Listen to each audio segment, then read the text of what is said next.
The introduction. Velasco? Mio, mio, Velasco. mio, mio, me. No. Alicia, Hello. thank you so much for being on the show with me today.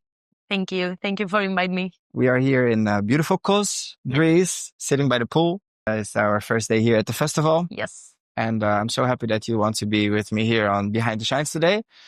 We have a lot of interesting topics that I would like to discuss with you. It's always great to have a strong woman on the show and to hear your perspective on things. Nice. I like to always start with an introduction. How did this happen? I don't know.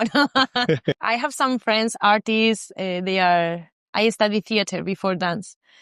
And I have some friends, I feel that they always know that they want to become famous or they want to do a show in TV or whatever.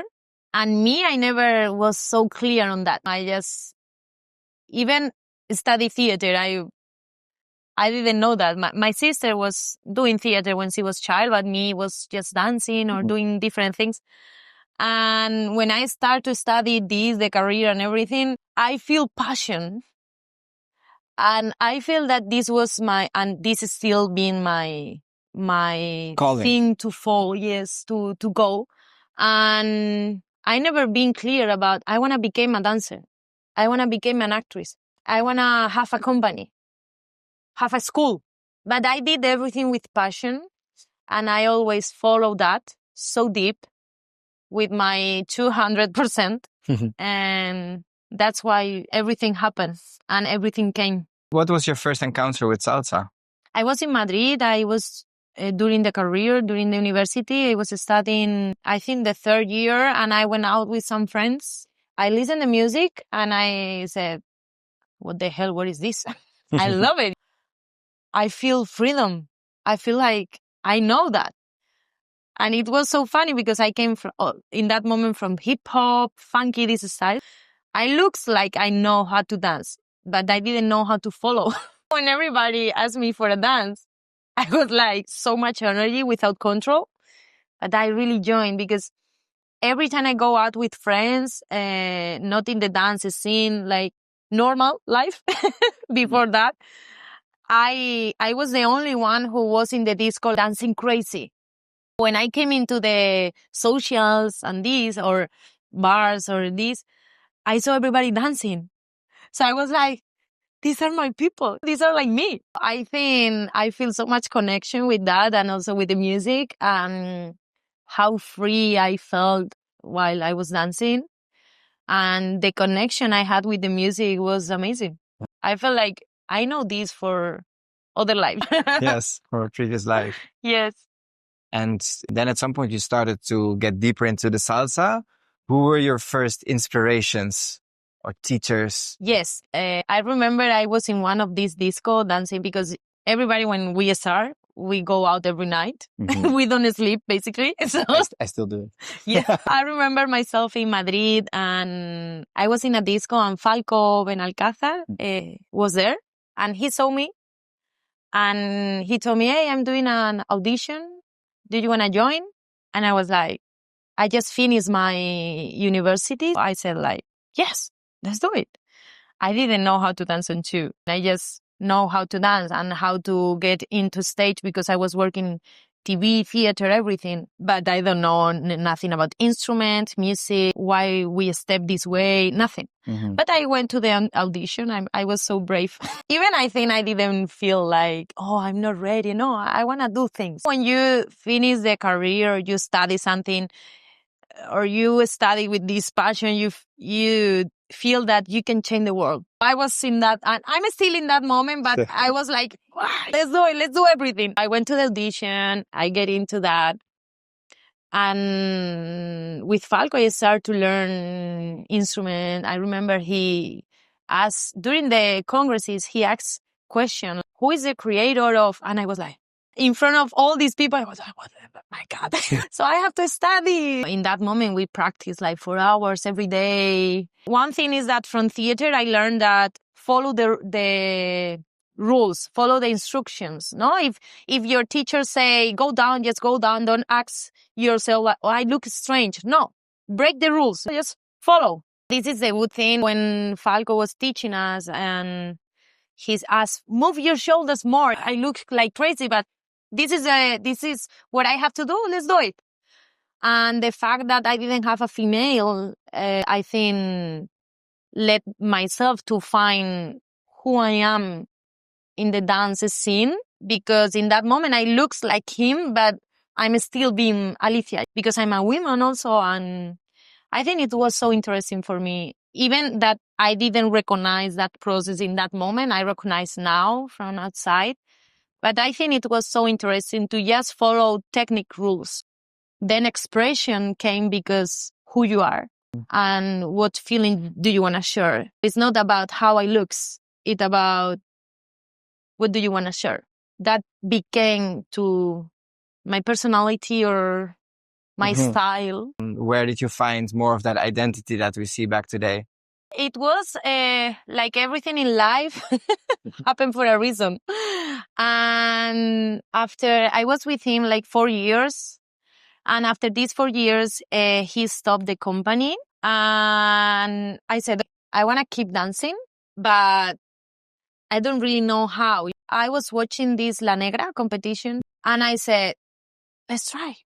No, let's do it, because it's a way to create something by my own, to develop myself. I decided to do that. And I remember the first time I made La Negra, and it was the first time I do competition. First time I go with heels, dancing alone, doing a choreography, a lot of first times.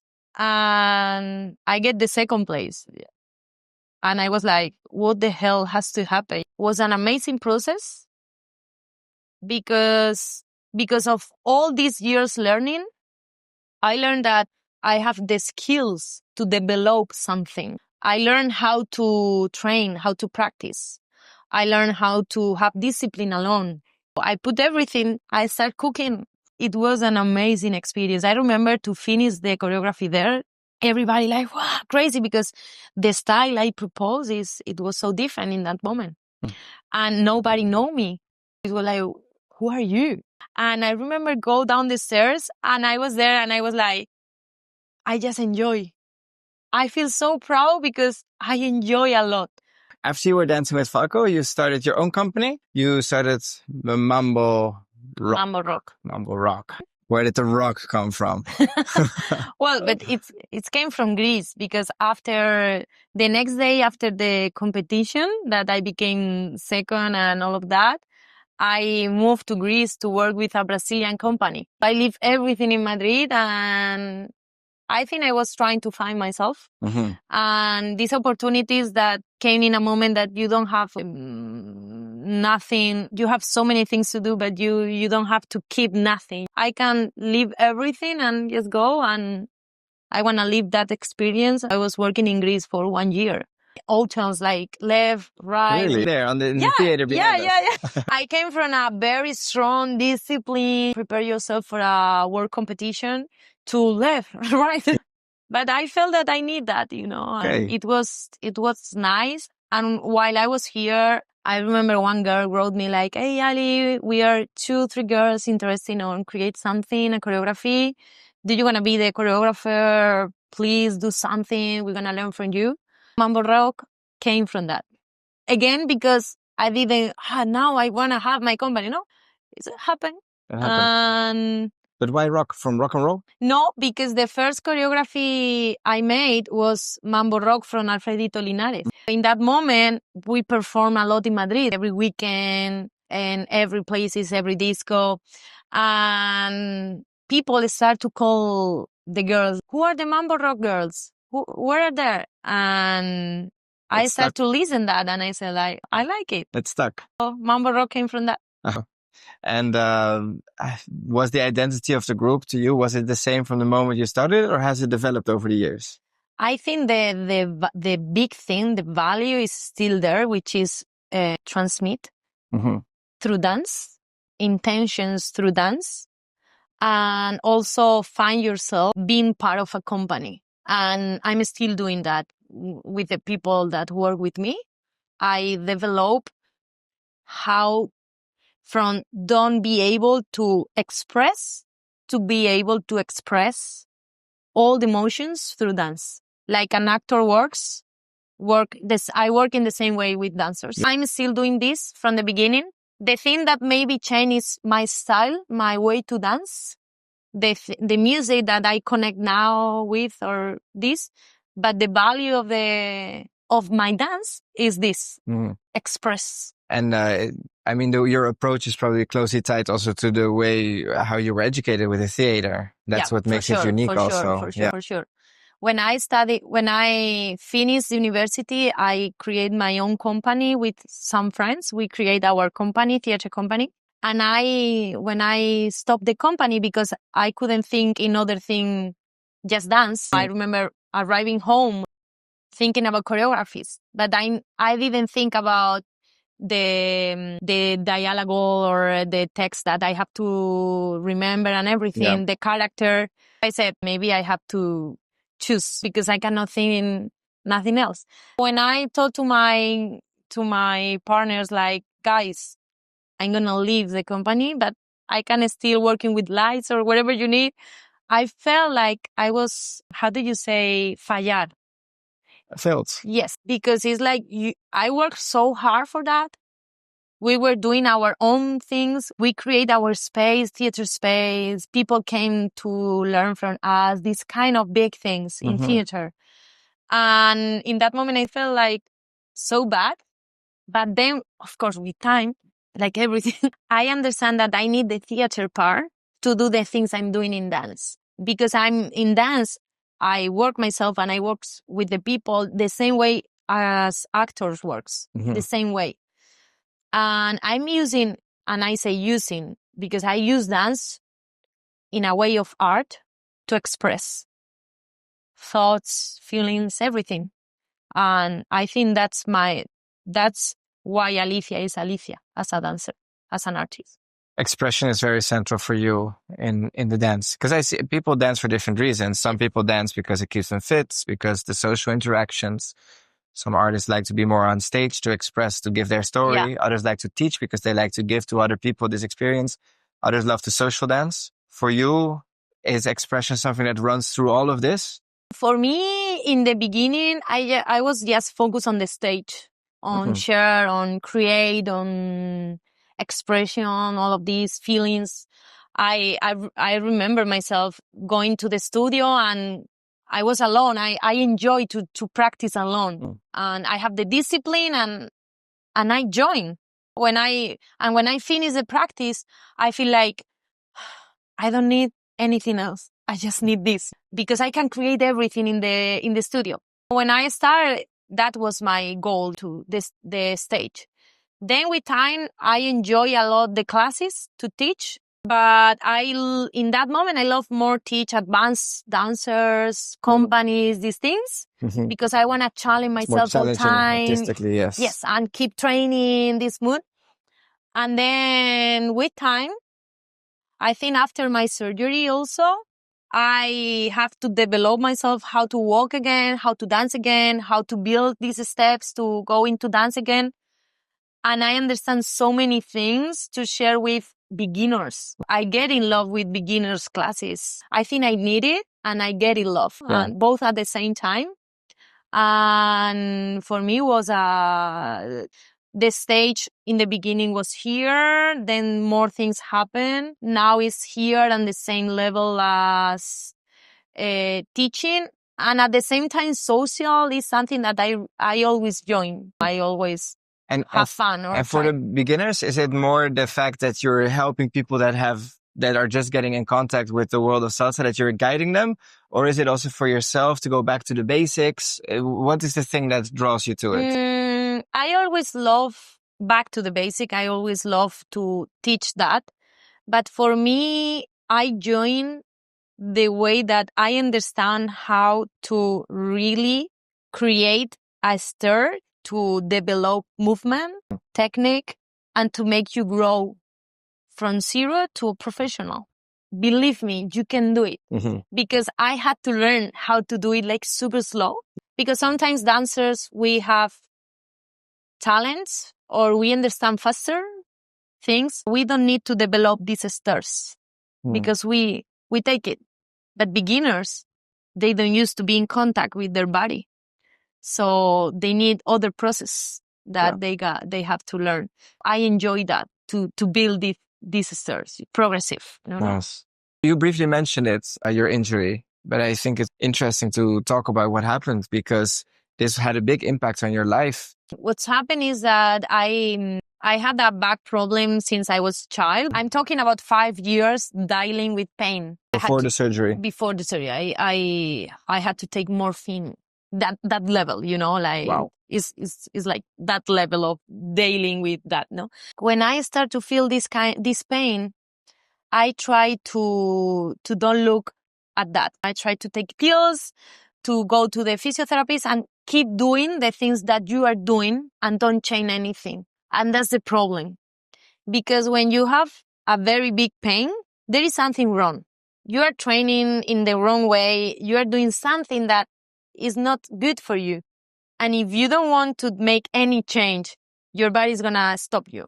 It's like, you don't listen to me, I'm going to scream louder. Yeah. And there was a moment I remember perfectly. I was on the computer and I was to close it and I feel my back doing pa, pa. And I was on the chair. I called to the ambulance because I couldn't move. And since that moment, I have to live with pain. But the surgery is put 4 screws in the back, put bones inside, and it's a big one. You have to sign up that maybe you don't walk again. And the doctor told me, we are not talking about dance. We are talking about your life. If you want to have a life, you need the surgery. You cannot dance again. Of course, I don't want to listen that. Of course, I don't want to listen the pain. Of course, I don't want to listen the way I dance because I felt that in that moment, I already have a name. I already have a background. I already became the dancer that I want to be. And I didn't want to change anything. I was happy with that. But the doors that was opening in that moment is like, okay, this is the dancer that you decide to be. Okay, but who are you as a person? I didn't have any answer in that moment. When I have to deal with all these surgery things, like decide to that and all of that, these questions also came. What happens if you don't dance again? What do you do? Who you are if you don't dance? How you relation with people if you are not a dancer? So scary. Yeah. And at the same time, I was like taking this morphine and everything to don't have pain. I was on a bed for 1 year because I couldn't work. I couldn't do anything. It was a very dark moment in my life. And of course, I was with therapy and everything to take it better or to try to go through this better. And then I remember even having all this information, I was trying to keep dancing, teaching, doing show. But there was a moment that I couldn't do it again. I was taking a coffee with one friend and the pain came again. And I was like, I remember myself, I didn't tell him. I was like, wow, it's here again. I went home, I sit down on the bed, I call my family video call and I told them, family, I'm going to have the surgery. I cannot deal with this more because I don't have life. I decide that but I feel good when I decide that because I tried everything.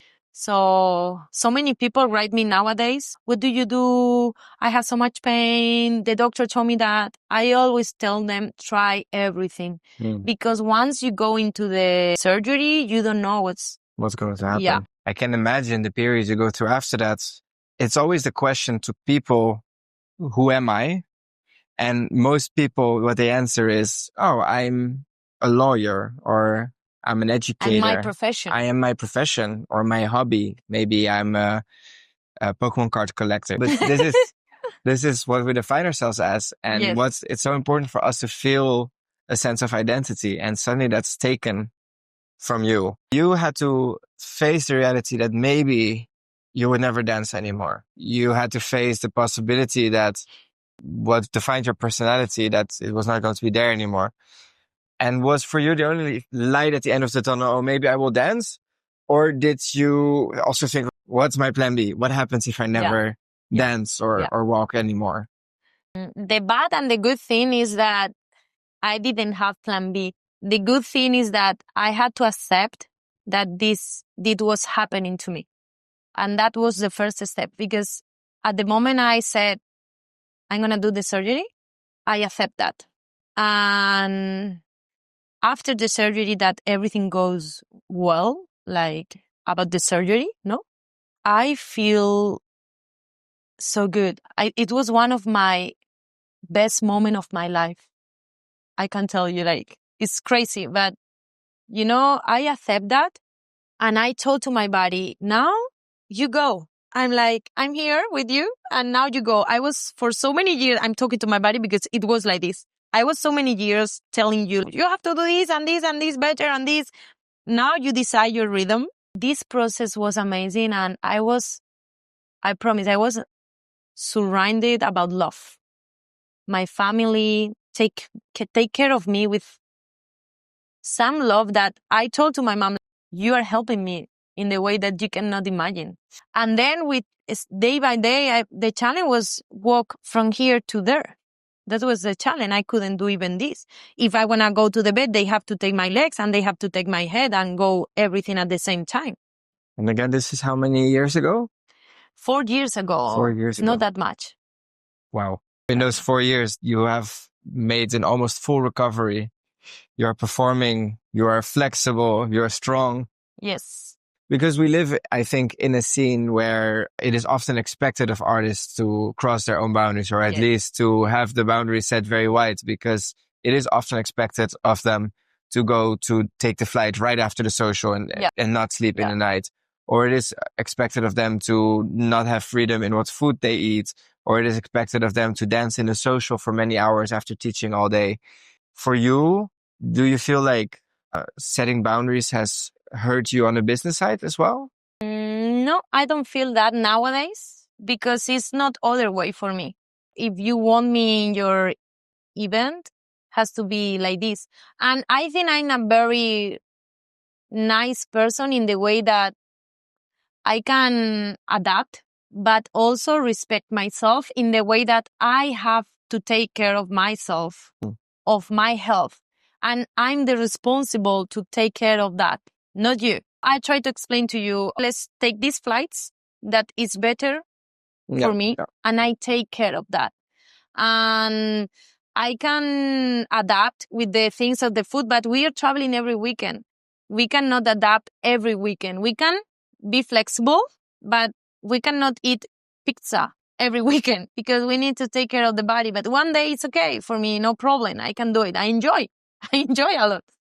But for example, if I need to rest, I go to rest. I can be in your event, but if I have fever or I feel so bad, maybe I have to stay in the room. And if you don't understand, I'm so sorry. Mm-hmm. Because if I get sick in a bad way and I have to go to the hospital and I have a very big problem because I didn't take care of myself to try to be the best dancer in the world, you are not going to take care of me. That moment when I had so much pain and I didn't cancel things because I want to be there, because I want to be in the scene, I want to do everything, all the contracts and everything. I had to stop first. I had to cancel first. This is the first thing I can share with people to please don't do that. Because then when I was in the hospital, when I was at home, when I had to pay the surgery because I had to pay that. And I didn't have work. At that moment, I had to stop everything. And we are our own work. If you don't work, you don't have money. Mm-hmm. That's the way. Any of these organizers, and I'm not telling that it's their fault, not. But any of these people that is around you telling you that you are the best artist in the world, they are not with you during the process of your recovery. Yep. For that reason, I'm telling that you are the one who have to take care of yourself. Yeah. And to share that and to write these conditions to make sure that you take care of that. At the end of the day, you are the only one who can be able to take care of you. I'm talking about body, soul, everything. As much as you have these things clear, you can share more with the organizer or the people who want to work with you, and be strong to don't adapt with that. Be strong to say, if it's not this way, no problem. It's of course difficult for many artists to say no to certain kind of demands from the organizer side for bookings, because it is an industry where there's more artists that want the spots in the festivals than there are spots. Every time that you put your boundary to the extent that it basically is, oh, then I'll take somebody else over you, you feel like you're throwing away also your dreams. Of course, and I think all of us, we accept things that we didn't want to. But I invest a lot when I started, trying to be in all the places, trying to be dancing, to showing my work and everything. I was there. But then has to be a moment that we need to change. You need to change as an artist and say, I did that for a period of time. Now I'm a professional. So now things has to change. You have to be ready to listen no, to don't go to some places, to respect your values, and also to be stronger as an artist. Because we have to, because if everybody say yes, nothing is going to change, because of there is a big line of people that they want to be there, but you are unique. So you have to keep that. You have to be unique first. We also see this a lot in teams, where a lot of the teams, let's say the ones that perform at the top, that travel around, they are also led by male directors.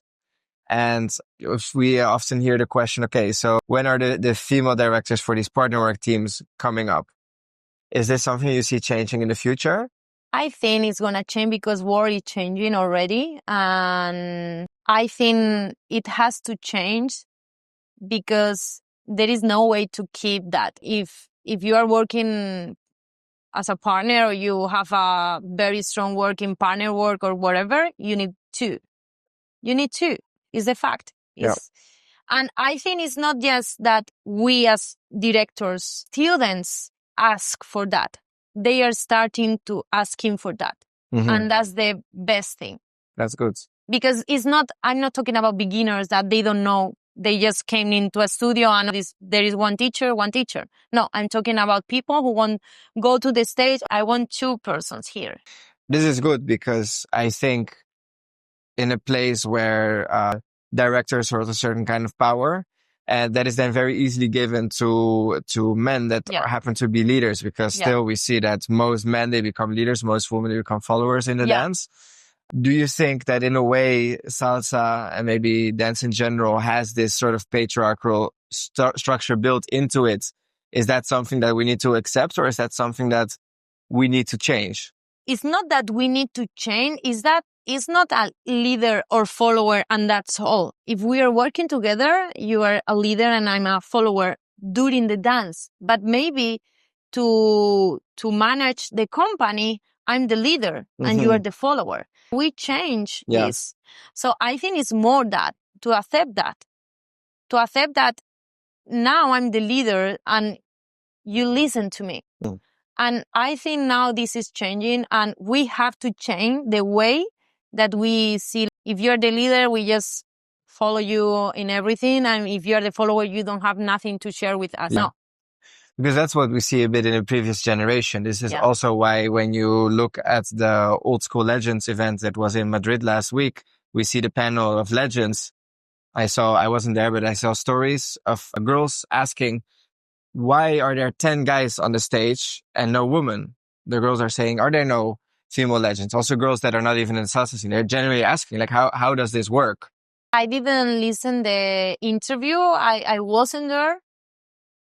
When I, because of course I hear that, I didn't like in the fact that all of us, we are working with more people. We are not alone. And they became the person they are because they are also working with females. I don't know if the females, they couldn't go there. If they call them like, please come here, they couldn't. Or there is no females be able to be there. But we need that. We need females also in the scene talking. As you told me today, please, can we do the interview? Because so many men want to talk, but not a lot of females want to talk. Of course, I'm going to help with that.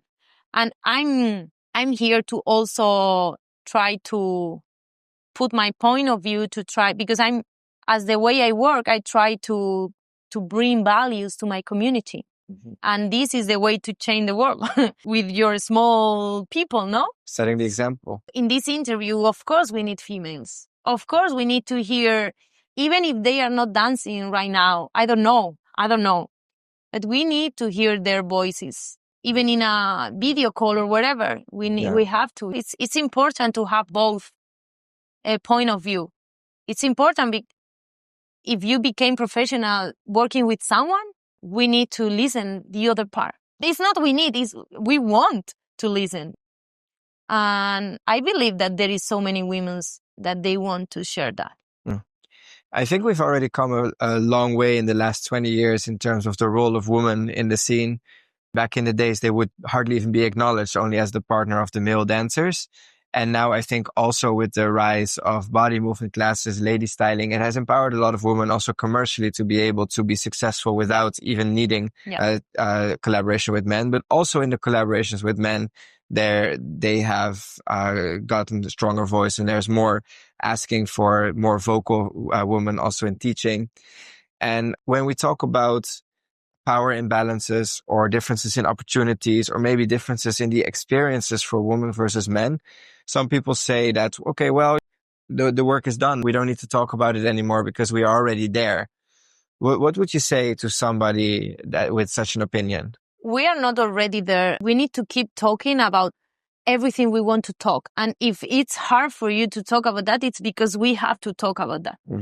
We need 2 microphones in a partner work class. Me, for example, my career is more alone. I was working in companies and I was doing collaboration with some guys in the scene, but it's more alone. I didn't have to deal directly with these kind of things because I always had my own voice in that. Do you have any specific examples of experiences that you maybe have regularly, or stories that you have where you felt that it's more difficult as a woman to be in the scene as an artist? I'm grateful to came in other generation, like, for example, Grisel, Karel, Amneris. I think they have to deal more with that because when I came into the scene, there were already Bercy, there were already other girls that you see they are working by themselves. They are not working in couple. For me, it wasn't a choice. I cannot work with someone, so let's work alone. It was more like I need to express, as I told in the beginning, and I have. It's not I have to. This is the thing I want to do. That's all. And for example, in my school, it's me, the person who teach partner work beginners. In intermediate classes, I teach with other girl, or nobody asked me why, if you are a woman, are teaching. But I think it's because I never let them to ask this, because there's no reason to ask this. Exactly. Because for me, if there is a guy in the studio and he's going to teach this class and there is a woman, there's no different. In the way I learn how to do that, I never find myself like, you are not ready, you need. Of course, I have the same knowledge that you. Of course I can do it. And I think that was always myself dancing with someone. If you do this, why I cannot do this? Because I'm a woman? I never have these limits in in myself. I think also did bring me the artist that I am. And also to get back again to how you set your limits, also physically, do you feel any ways in which you need to set your limits when you interact with, when you go to events, when you go social dancing? For example, I learned it's something that I'm trying to do now. Instead of leave someone in the dance floor, if I'm dancing with someone, it's means super rough or super strong, or maybe I feel that it's gonna hurt me. I explain, sorry, but I feel that, please, can we go slow? Or I try to talk, hey, sorry. Or maybe I remember one day I was super tired because I spent the day in a boat and I feel so bad. And I went to a social and it was like 6 a.m. I was like, I didn't feel my feet. And I was dancing with one guy. And I was like I didn't have catch any hand. And I was like, please, I feel so tired. I want to keep dancing this song with you. Can we go slow? And he said, oh, yeah, sorry.